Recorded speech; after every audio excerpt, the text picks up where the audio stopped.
konten media sosial yang kita manage, kita share, dan kita kembangkan secara konsisten berkesinambungan adalah yang berkaitan satu tentang paradigma lalu lintas.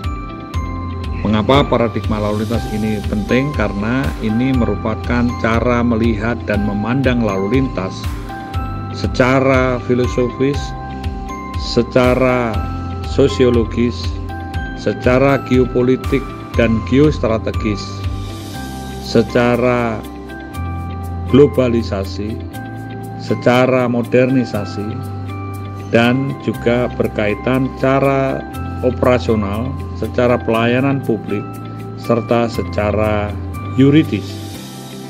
Semua ini berkaitan dengan upaya-upaya implementasi amanat Undang-Undang Lalu Lintas Angkutan Jalan untuk dapat terwujud dan terpeliharanya lalu lintas yang aman, selamat, tertib, dan lancar. Kemudian yang selanjutnya adalah yang berkaitan dengan road safety policing. Ini konteks yang berkaitan peran dan fungsi kepolisian menangani lalu lintas, baik yang bersifat edukatif, rekayasa lalu lintas, penegakan hukum, registrasi dan identifikasi pengemudi maupun kendaraan bermotor, kaitan dengan sistem K3I, komunikasi, koordinasi, komando pengendalian dan informasi, kaitan dengan membangun suatu sistem jejaring pada traffic board dan juga koordinasi antar pemangku kepentingan lainnya, juga berkaitan dengan upaya-upaya untuk menganalisa dampak lalu lintas serta untuk membangun kaitan dengan profesionalisme penyidik pegawai negeri sipil. Konteks yang dikembangkan selanjutnya adalah berkaitan dengan safety driving center, karena ini merupakan bagian penting untuk mendukung pembangunan upaya-upaya meningkatkan kualitas keselamatan, menurunkan tingkat fatalitas korban kecelakaan, dan kaitan dengan sistem uji SIM, sistem penerbitan SIM, yang bisa dikaitkan pada program-program penegakan hukum, program-program yang berkaitan dengan catatan perilaku berlalu lintas, dan demerit point system. SDC ini juga akan dikembangkan dengan program-program yang berkaitan dengan pembelajaran, master trainer, training, dan juga coaching.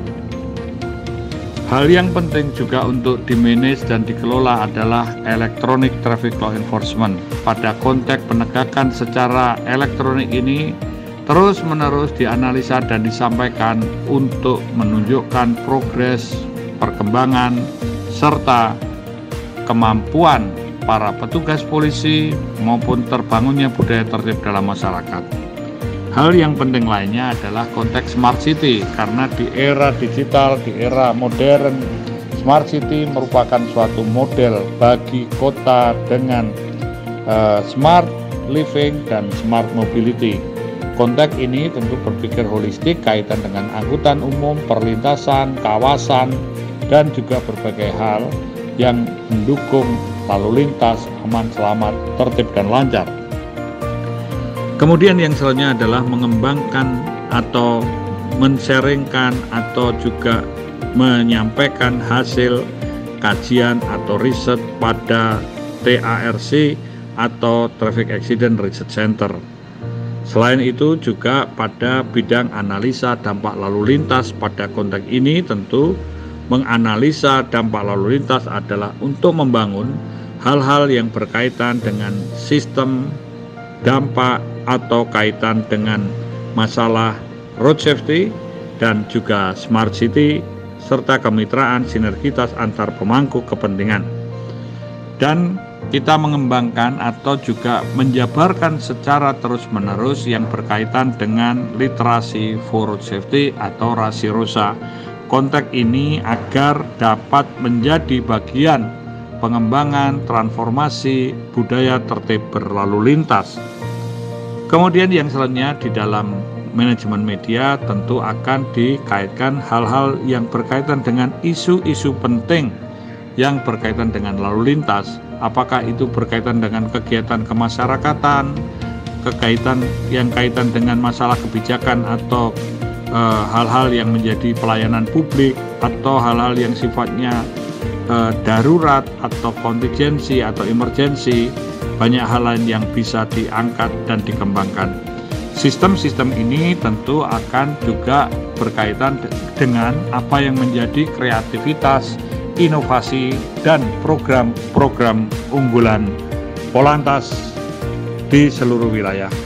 Konteks ini, maka konten media sosial harus di-manage secara profesional, secara konsisten, inovatif, kreatif, dan edukatif, serta inspiratif, fun, yang terus-menerus menjadi rujukan atau standar informasi kepolisian khususnya lalu lintas.